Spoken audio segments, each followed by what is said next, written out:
Welcome to the world of Harry Potter. Harry Potter and the Philosopher's Stone by J.K. Rowling. Chapter 1.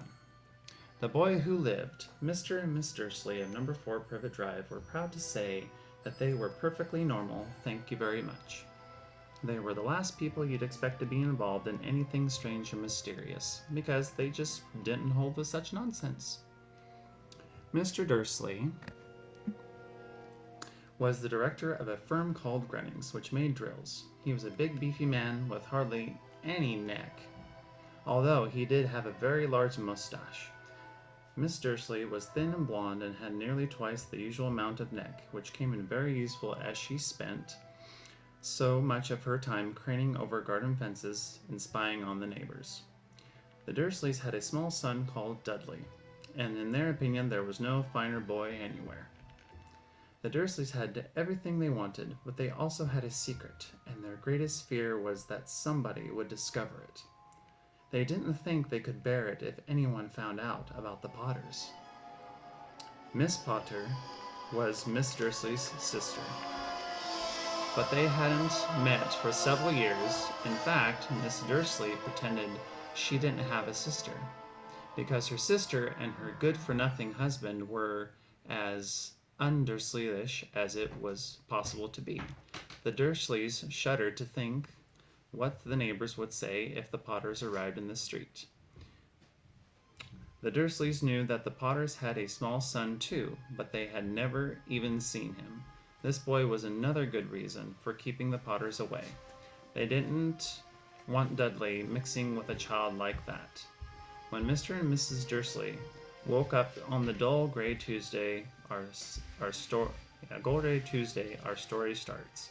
There was nothing about the cloudy sky outside to suggest that strange and mysterious things would soon be happening all over the country. Mr. Dursley hummed as he picked out his most boring tie for work, and Miss Dursley gossiped away happily as she wrestled a screaming Dudley into his high chair. None of them noticed a large tawny owl flutter past the window. At 8:30, Mr. Dursley picked up his briefcase, pecked Miss Dursley on the cheek, and tried to kiss Dudley goodbye, but missed because Dudley was now having a tantrum and throwing his cereal at the walls. "Little tyke," chortled Mr. Dursley as he left the house. He got into his car and backed out of Number 4's drive. It was on the corner of the street that he noticed the first sign of something peculiar: a cat reading a map. For a second, Mr. Dursley didn't realize what he had seen. Then he jerked his head around to look again. There was a tabby cat standing on the corner of Privet Drive, but there wasn't a map in sight. What could he have been thinking of? It must have been a trick of the light. Mr. Dursley blinked, stared at the cat. It stared back. As Mr. Dursley drove around the corner and up the road, he watched the cat in his mirror.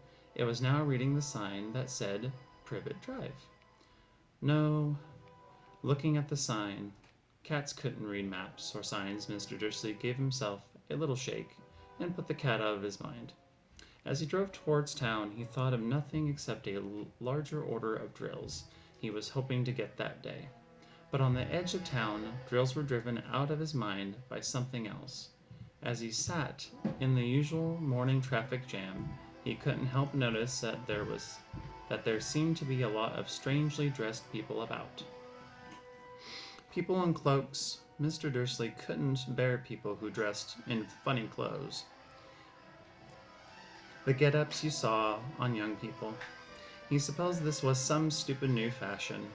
He drummed his fingers on the steering wheel, and his eyes fell on a huddle of these weirdos standing quite close by. They were whispering excitedly together. Mr. Dursley was enraged to see that a couple of them weren't young at all. Why, that man had to be older than he was, and wearing an emerald green cloak. The nerve of him!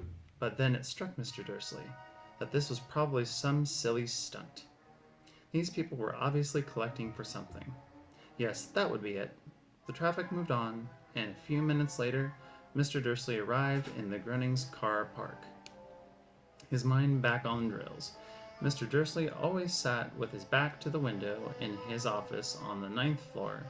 If he didn't, he might have found it harder to concentrate on drills that morning. He didn't see the owls swooping past in broad daylight, though people down in the street did. They pointed and gazed, open-mouthed, as owl after owl sped overhead. Most of them had never seen an owl, even at nighttime. Mr. Dursley, however, had a perfectly normal, owl-free morning. He yelled at 5 different people, had made several important telephone calls, and shouted a bit more. He was in a very good mood until lunchtime, when he thought he'd stretch his legs and walk across the road to buy himself a bun from the baker's opposite. He'd forgotten all about the people in cloaks until he passed a group of them next to the baker's. He eyed them angrily as he passed. He didn't know why, but they made him uneasy. This lot were whispering excitedly too, and he couldn't see a single collection tin. It was on his way back, past them, clutching a large doughnut in a bag, that he caught a few words of what they were saying. The Potters! That's right, that's where I heard. Yes, their son, Harry. Mr. Dursley stopped dead. Fear flooded him. He looked back at the whispers as if he wanted to say something to them, but thought better of it. He dashed back across the road, hurried up to his office, snapped at his secretary not to disturb him, seized his telephone, and had almost finished dialing his home number when he changed his mind. He put the receiver back down and stroked his mustache, thinking, Welcome to Pencolliman Island Resort. Enjoy our white sandy beaches and... Let's see, now where was I? Ah, the Potters, that's right. That's what I heard. Yes, their son Harry. Mr. Dursley stopped dead. Fear flooded him. He looked back at the whispers as if he wanted to say something to them, but thought better of it. He dashed back across the road, hurried up to his office, snapped at his secretary not to disturb him, seized his telephone, and had almost finished dialing his home number when he changed his mind. He put the receiver back down and stroked his mustache, thinking, no, he was being stupid. Potter wasn't such an unusual name. He was sure there were lots of people called Potter who had a son called Harry. Come to think of it, he wasn't even sure his nephew was called Harry. He never even seen the boy. It might have been Harvey or Harold. There was no point in worrying Miss Dursley.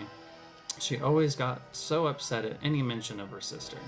He didn't blame her if he'd had a sister like that, but all the same, those people in cloaks.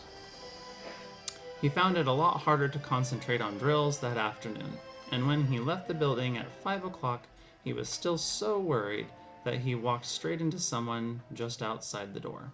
Sorry, he grunted at the tiny old man, stumbled, and almost fell. It was a few seconds before Mr. Dursley realized that the man was wearing a violet cloak. He didn't seem at all upset at being almost knocked to the ground. On the contrary, his face split into a wide smile, and he said in a squeaky voice that made passers-by stare, Don't be sorry, my dear sir, for nothing could upset me today. Rejoice, for you know who has gone at last. Even muggles like yourself should be celebrating this happy, happy day. And the old man hugged Mr. Dursley around the middle and walked off. Mr. Dursley stood rooted to the spot. He had been hugged by a complete stranger. He also thought he had been called a muggle, whatever that was. He was rattled. He hurried to his car and set off home, hoping he was imagining things which he had never hoped before, because he didn't approve of imagination. As he pulled into the driveway of number 4, the first thing he saw, and it didn't improve his mood, was the tabby cat he'd stopped that morning. It was now sitting on his garden wall. He was sure it was the same one. It had the same markings around its eyes. Shoo! Said Mr. Dursley loudly. The cat didn't move. It just gave him a stern look. Was this normal cat behavior? Mr. Dursley wondered, trying to pull himself together. He let himself into the house. He was still determined not to mention anything to his wife. Miss Dursley had had a nice, normal day. She told him over dinner all about Miss Next Door's problems with her daughter and how Dudley had learnt a new word, shan't. Mr. Dursley tried to act normally. When Dudley had been put to bed, he went into the living room and in time to catch the last report on the evening news. And finally, bird watchers everywhere had reported that the nation's owls had been behaving very unusually today. Although owls normally hunt at night and are hardly ever seen in daylight, there have been hundreds of sightings of these birds flying in every direction since sunrise. Experts are unable to explain why the owls have suddenly changed their sleeping pattern. The newsreader allowed himself a grin most mysterious, and now over to Jim McGuffin with the weather. Going to be any more showers of owls tonight, Jim? Well, Ted, said the weatherman, I don't know about that, but it's not only the owls that have been acting oddly today. Viewers as far apart as Kent, Yorkshire, and Dundee have been phoning in to tell me that instead of the rain I promised yesterday, they have had a downpour of shooting stars. Perhaps people have been celebrating bonfire nights early. It's not until next week, folks, but I can promise a wet night tonight. Mr. Dursley sat frozen in his armchair. Shooting stars all over Britain? Owls flying by daylight? Mysterious people in cloaks all over the place? And a whisper about the Potters. Miss Dursley came into the living room carrying 2 cups of tea. It was no good. He'd have to say something to her. He cleared his throat nervously. Petunia? Dear? You haven't heard from your sister lately, have you? As he had expected, Miss Dursley looked shocked and angry. After all, they normally pretended she didn't have a sister. No, she said sharply. Why? Funny stuff on the news, Mr. Dursley mumbled. Owls shooting stars, and there were a lot of funny-looking people in town today. So? Snapped Miss Dursley. Well, I just thought maybe it was something to do with, her lot. Miss Dursley sipped her tea through pursed lips. Mr. Dursley wondered whether he dared tell her he'd heard the name Potter. He decided he didn't dare. Instead, he said as casually as he could, their son. He'd be about Dudley's age now, wouldn't he? I suppose so, said Miss Dursley stiffly. What's his name again? Howard, isn't it? Harry. Nasty common name if you ask me. Oh, yes, said Mr. Dursley, his heart sinking horribly. Yes, I quite agree. He didn't say another word on the subject as they went upstairs to bed. While Miss Dursley was in the bathroom, Mr. Dursley crept to the bedroom window and peered down into the front garden. The cat was still there. It was staring down Privet Drive as though it was waiting for something. Was he imagining things? Could all this have anything to do with the Potters? If it did, if it got out that they were related to a pair of, well, he didn't think he could bear it. The Dursleys got into bed. Miss Dursley fell asleep quickly, and Mr. Dursley lay awake, turning it all over in his mind. His last comforting thought before he fell asleep was that even if the Potters were involved, there was no reason for them to come near him and Miss Dursley. The Potters knew very well what he and Petunia thought about them and their kind. He couldn't see how he and Petunia could get mixed up in anything that might be going on. He yawned and turned over. It couldn't affect them. How very wrong he was. Mr. Dursley might have been drifting into an uneasy sleep, but the cat on the wall outside was showing no sign of sleepiness. It was sitting as still as a statue, its eyes fixed unblinkingly on the far corner of Privet Drive. It didn't so much as quiver when a car door slammed in the next street, nor when 2 owls swooped overhead. In fact, it was nearly midnight before the cat moved at all. A man appeared on the corner the cat had been watching. Appeared so suddenly and silently you'd have thought he just popped out of the ground. The cat's tail twitched and its eyes narrowed. Nothing like this man had ever been seen in Privet Drive. He was tall, thin, and very old, judging by the silver of his hair and beard, which were both long enough to tuck into his belt. He was wearing long robes, a purple cloak, which swept the ground, and high-heeled buckled boots. His blue eyes were light, bright, and sparkling behind half-moon spectacles, and his nose was very long and crooked, as though it had been broken at least twice. This man's name was Albus Dumbledore.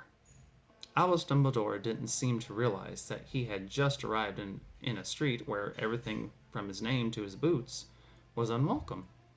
He was busy rummaging in his cloak, looking for something, but he did seem to realize he was being watched because he looked up suddenly at the cat, which was still staring at him from the other end of the street. For some reason, the sight of the cat seemed to amuse him. He chuckled and muttered, "I should have known." He had found what he was looking for inside his pocket. It seemed to be a silver cigarette lighter. He flicked it open, held it up in the air, and clicked it. The nearest street lamp went out with a little pop. He clicked it again. The next lamp flickered into darkness. 12 times he clicked the put-outer until the only lights left in the whole street were 2 tiny pinpricks in the distance, which were the eyes of the cat watching him. If anyone looked out of their window now, even beady-eyed Miss Dursley, they wouldn't be able to see anything that was happening down on the pavement.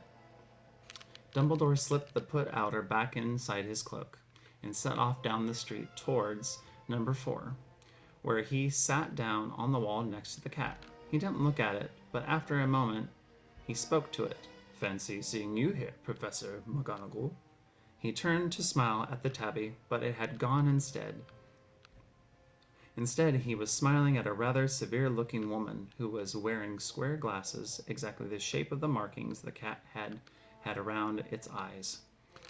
She, too, was wearing a cloak, an emerald one.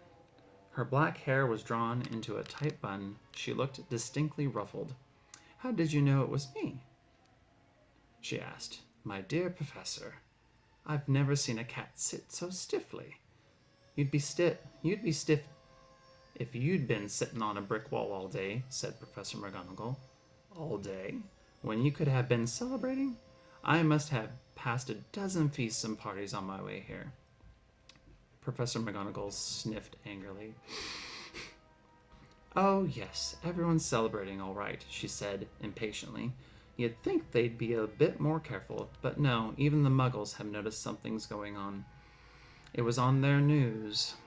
She jerked her head back at the Dursleys' dark living room window. "I heard it. Flocks of owls, shooting stars. Well, they're not completely stupid. They were bound to notice something. Shooting stars down in Kent. I'll bet that was Daedalus Diggle. He never had much sense. You can't blame them," said Miss Dumbledore gently. "We've had precious little to celebrate for 11 years. "I know that," said Professor McGonagall irritably, "but that's no reason to lose our heads. People are being downright careless, out on the streets and in broad daylight, not even dressed in Muggle clothes, swapping rumors." She threw a sharp sideways glance at Dumbledore here, as though hoping he was going to tell her something, but he didn't. So she went on. "A fine thing it would be if, on the very day you-know-who seems to have disappeared at last, the Muggle found out about us all. I suppose he really has gone, Dumbledore." "It certainly seems so," said Dumbledore. "We have much to be thankful for. Would you care for a sherbet lemon?" "A what?" "A sherbet lemon. They're kind of a Muggle sweet. I'm rather fond of." "No, thank you," said Professor McGonagall coldly, as though she didn't think this was the moment for sherbet lemons. "As I say, even if you-know-who has gone, my dear Professor, surely a sensible person like yourself can call him by his name." All this you-know-who nonsense. For 11 years I have been trying to persuade people to call him by his proper name. Voldemort. Professor McGonagall flinched, but Dumbledore, who was unsticking 2 sherbet lemons, seemed not to notice. It all gets so confusing. If we keep saying you-know-who, I have never seen any reason to be frightened of saying Voldemort's name. I know you haven't, said Professor McGonagall, sounding half exasperated, half admiring, but you are different. Everyone knows you are the only one you know. Oh, all right. Voldemort was frightened of. You flatter me, said Dumbledore calmly. Voldemort had powers I will never have, only because you're too, well, noble to use them. It's lucky it's dark. I haven't blushed so much since Madame Pomfrey told me she liked my new earmuffs. Professor McGonagall shot a sharp look at Dumbledore and said, the owls are nothing to the rumors that are flying around. You know what everyone's saying about why he's disappeared, about what finally stopped him. It seemed that Professor McGonagall had reached the point she was most anxious to discuss, the real reason she had been waiting on a cold, hard wall all day. For neither as a cat nor as a woman had she fixed Dumbledore with such a piercing stare as she did now. It was plain that whatever everyone was saying, she was not going to believe it until Dumbledore told her it was true. Dumbledore, however, was choosing another sherbet lemon and did not answer. What they're saying, she pressed on, is that last night Voldemort turned up in Godric's Hollow. He went to find the Potters. The rumor is that Lily and James Potter are... that they're dead. Dumbledore bowed his head. Professor McGonagall gasped. Lily and James? I can't believe it. I didn't want to believe it. Oh, Albus. Dumbledore reached out and patted her on the shoulder. I know, he said heavily. Professor McGonagall's voice trembled as she went on. That's not all. They're saying he tried to kill the Potter's son, Harry, but he couldn't. He couldn't kill that little boy. No one knows why or how, but they're saying that when he couldn't kill Harry Potter, Voldemort's power somehow broke, and that's why he's gone. Dumbledore nodded glumly. It's true, flattered Professor McGonagall. After all he's done, all the people he's killed, he couldn't kill a little boy? It's just astounding, of all the things to stop him. But how, in the name of heaven, did Harry survive? We can only guess, said Dumbledore. We may never know. Professor McGonagall pulled out a lace handkerchief and dabbed at her eyes beneath her spectacles. Dumbledore gave a great sniff as he took a golden watch from his pocket and examined it. It was a very odd watch. It had 12 hands, but no numbers. Instead, the little planets were moving around the edge. It must have made sense to Dumbledore, though, because he put it back in his pocket and said, Hagrid's late. I suppose it was he who told you I'd be here, by the way. Yes, said Professor McGonagall, and I don't suppose you're going to tell me why you're here, of all places. I've come to bring Harry to his aunt and uncle. They're the only family he has left. You can't mean the people who live here, cried Professor McGonagall, jumping to her feet and pointing at number 4. Dumbledore, you can't. I've been watching them all day. You couldn't find 2 people who are less like us. And they've got this son. I saw him kicking his mother all the way up the street, screaming for sweets. Harry Potter come and live here? It's the best place for him, said Dumbledore firmly. His aunt and uncle will be able to explain everything to him when he's older. I've written them a letter. A letter? Repeated Professor McGonagall faintly, sitting back down on the wall. Really, Dumbledore, you think you can explain all this in a letter?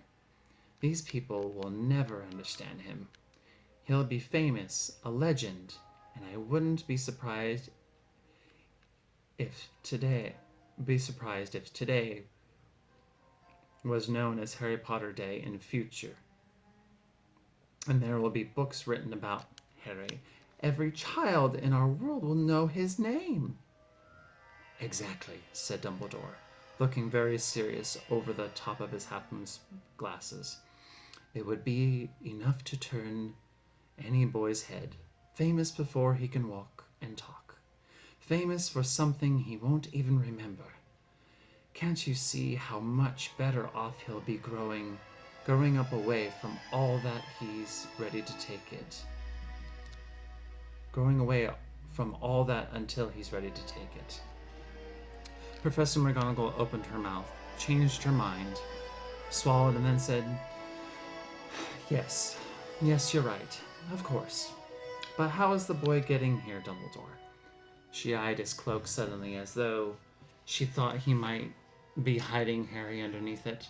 Hagrid's bringing him. You think it wise to trust Hagrid with something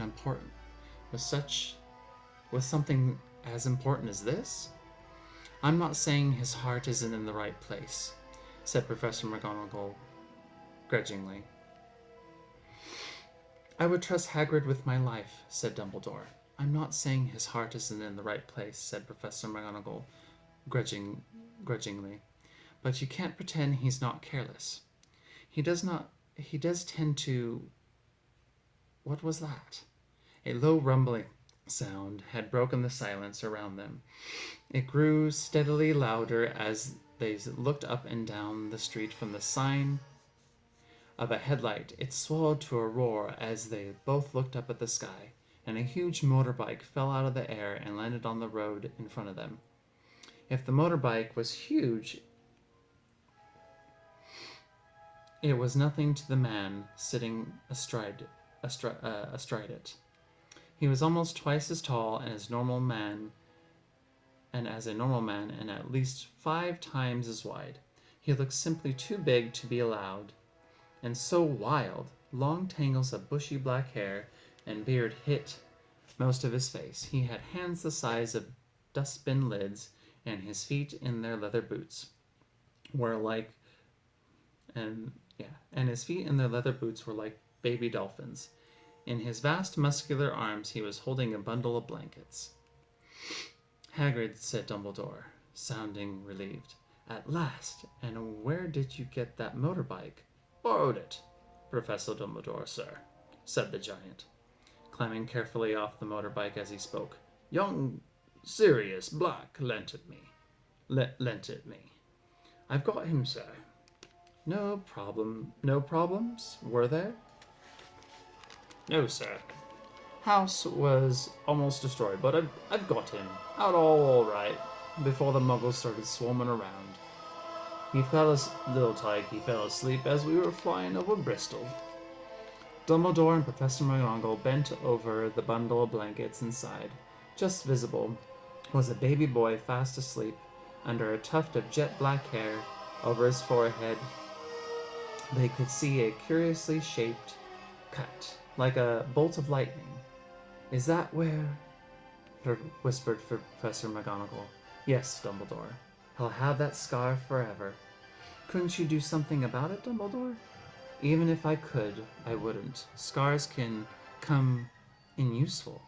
I have one myself above my left knee, which is a perfect map of the London Underground. Well, give him here, Hagrid. We'd better get this over with. Dumbledore took Harry in his arms and turned towards the Dursleys' house. Could I say goodbye to him, sir? Asked Hagrid.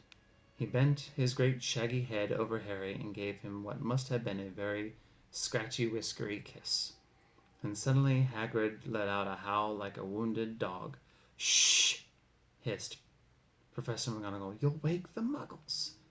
Sorry, sobbed Hagrid, taking out a large spotted handkerchief and burying his face in it. But I can't stand it. Lily and James dead, and poor little Harry off to live with Muggles. Yes, it's all very sad, but get a grip on yourself, Hagrid, or we'll be found, Professor McGonagall whispered, patting Hagrid gingerly on the arm as Dumbledore stepped over the low garden wall and walked to the front door. He laid Harry gently on the doorstep, took a letter out of his cloak, tucked it inside Harry's blankets, and then came back to the other two. For a full minute the three of them stood and looked at the little bundle. Hagrid's shoulders shook, Professor McGonagall blinked furiously, and the twinkling light that usually shone from Dumbledore's eyes seemed to have gone out. "Well," said Dumbledore, finally, "that's that. We've no business staying here. We may as well go and join the celebrations." "Yeah," said Hagrid in a very muffled voice. I'd best get this bike away. Good night, Professor McGonagall." Professor Dumbledore, sir?"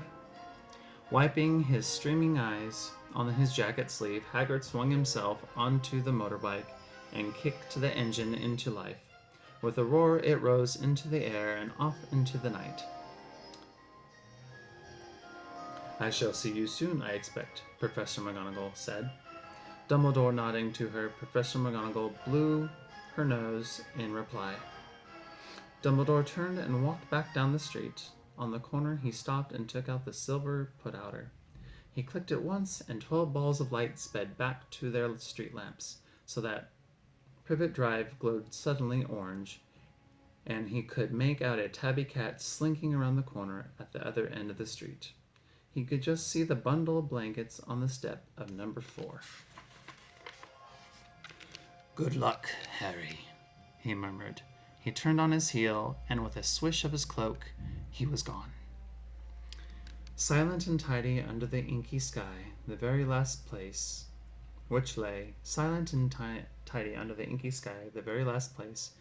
you would expect astonishing things to happen.